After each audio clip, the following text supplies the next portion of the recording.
Now, though, we have two topics to be discussed today. The first topic is a research strategy depending on the cohort size. There are a lot of birth cohort studies varying in size.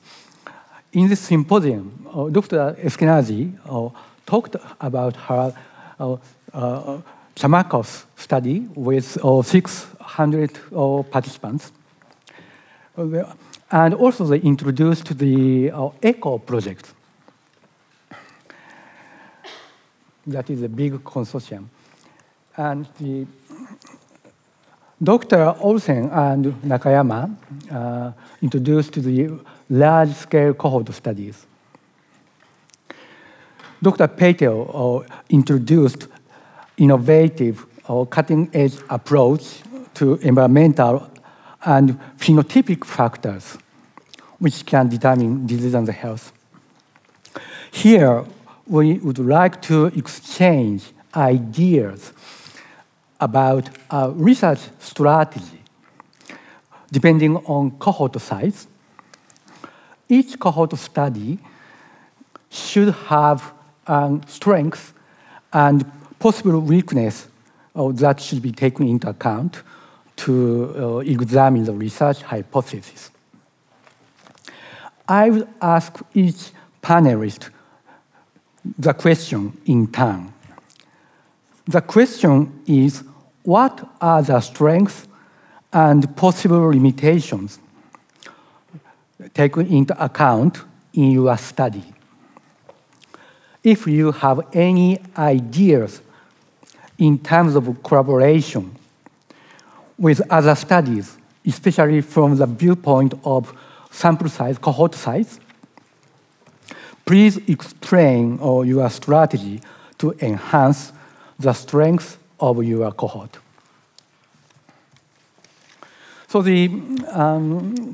Eskenazi, you are the leading scientist in the field of the environmental epidemiology.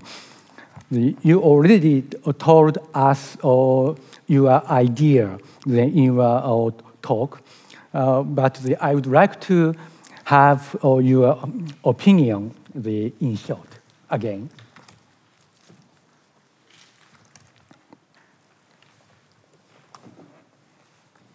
So as to the strength of doing a study of 600 is that we were able to get very, very detailed information about pesticide exposure and also the practices in the community, which I think would be harder to get if we were working on a large scale or across the United States.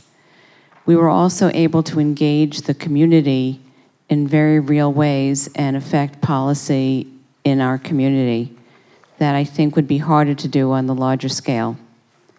Clearly, the disadvantages are that it's almost impossible to look at G by E. It's hard to look at some of the exposure measures that I think Chirac was talking about, although we would like to. And it is impossible to look at rare outcomes.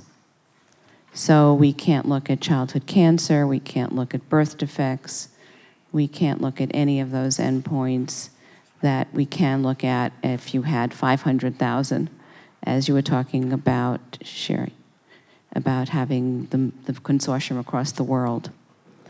I think if we did it over again, we probably would enroll more. I think it's essential that you keep the cohort. And I'm looking at the 75% participation, that's in 2 years.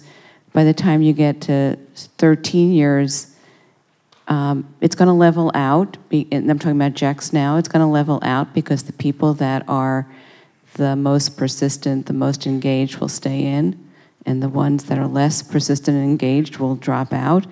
But those are probably the ones that are most at risk.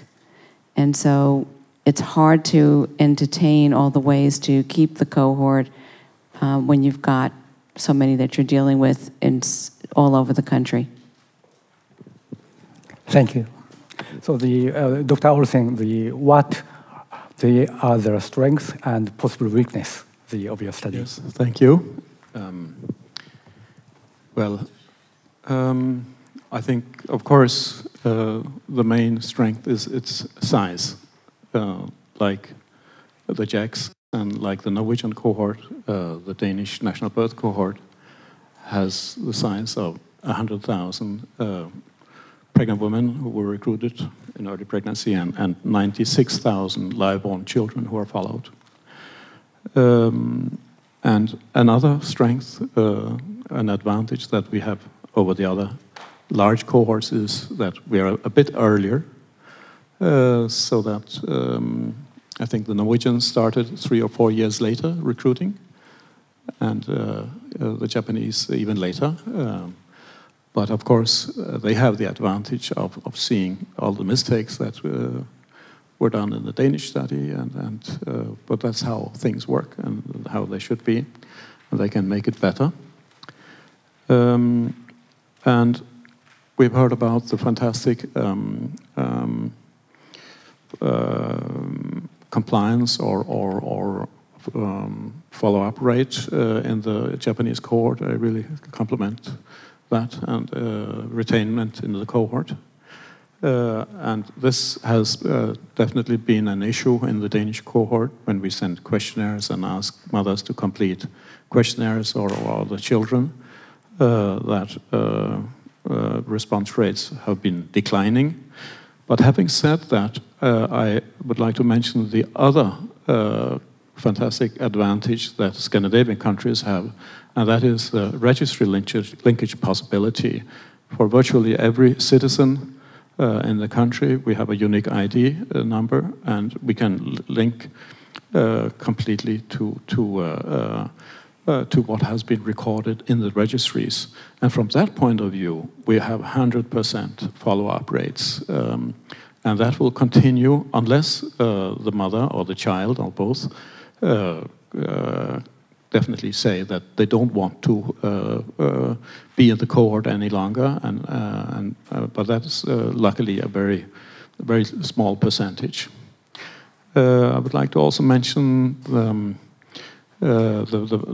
biomaterials, although they may be smaller in volume compared to the Norwegian cohort and compared to the Japanese cohort. The Danish cohort has extremely good facilities with the Danish National Biobank and for the retrieving samples. And I don't know about the Norwegian and the Japanese, but probably the same thing. But I would like to mention one advantage for the Danish study, and that is in the Danish national birth cohort with respect to biosamples, and that is the recruitment. The majority of women recruited for the Danish national birth cohort were recruited at the GP, at the very first contact with the Danish health system. And that is typically, I think the median is week 9 to 10 of gestation. And at that time, a blood sample is taken routinely for syphilis and other assessments and sent to the Danish to the State Serum Institute. And if the woman doesn't recruit for the cohort, the sample is not being made available for the cohort, of course. But that means two things. One thing is that it is a very early sample, week 8 to 9, 10, where we have biomaterials. And I don't think that the other cohorts have samples from that early point of view for all of them. And the other thing is that it is nearly 100% because it is built into the routine for the first antenatal visit at the GP that a blood sample is taken and a vial what was taken for the cohort here in case the woman recruited for the cohort. I think that must be enough for. Were there other questions or? Yeah. Okay. Thank you. Thank you. So the next, Dr. Peter, you don't have your own cohort, but as a leading scientist of bioinformatics, so do you expect the same sort of data or the same quality of data derived from cohorts with different scales? Yeah, that's a great question, and I thank you for assembling this diverse panel to describe to us the advantages and challenges of all the approaches. So I do think there is value in capturing at different scales. Obviously, you have potentially better quality measures if you were looking deeper and smaller, obviously, which could lead to increased assessment of connections between exposure and phenotype. But then, of course, the analytics part of me would love to have access to the large data sets to, in fact, do some of the things that are power hungry, like we call them. For example, looking at interactions, looking how exposures are correlated among themselves to see how mixtures are, in fact, connected with outcome. And to kind of echo, no pun intended, or pun intended, perhaps, Professor Eskenazi's talk about ECHO, I think one way is to do it through consortium-based approaches. And this has proved very fruitful in the genetics world, where I told you that they are able to, in GWAS, assemble cohorts on the size of hundreds of thousands. That's not one investigator. That's not even a handful of investigators. If you look at these papers, they're on the order of hundreds of investigators all contributing. And so I do think that in the future, in this research, it's all about how we harmonize data across multiple cohorts to get the sample sizes to do that those power-hungry analyses. Does that address your... Yeah, okay, thank you. So the Shoji, do you have any comments? So the size, considering the heterogeneity of these exposures and environmental exposures and then multiple exposure factors, I think the strength of the big size cohort is that we can look at the multiple exposure with this heterogeneity settings. And also, with the larger cohort size, the specificity becomes bigger. I mean, if we say no effect, we can say more confident than a smaller cohort for the no effect. But the backside is that we're the super tanker compared to the motorboat. We can't turn very quickly, and then we consume so much fuels. And then, so study design studies should be well designed, and and then cannot change so quickly. So that we, and then also we cannot do such a detailed, the investigation like the Chamacos, because we're, mainly using questionnaires and then, also the national registry type of thing. We cannot meet 100,000, participants. But we try, and then I think we have to be complementary. We're learning lots from Brenner's or other small cohorts. The previous small cohorts, and then for the hypothesis generation and then study designs, and then also we can do what we can do is to look at the previous hypotheses, also confirm the previous hypotheses, and also look at, as I said, the multiple exposure that we can only do. Yeah, yes. I think that one thing you didn't say is that you've really got the best of both worlds, because you've got the large cohort in JEX, but you also are doing very detailed sub-cohorts. And I think the beauty of that is that the sub-cohorts could inform what you do in the larger cohort. So I think that you can dig deep as well as broad. Okay, so thank you very much for the, definitely we understand that both the big and the relatively small cohorts, they have the different strengths and the different strategy. And well, we also got full of the information and the suggestion from you.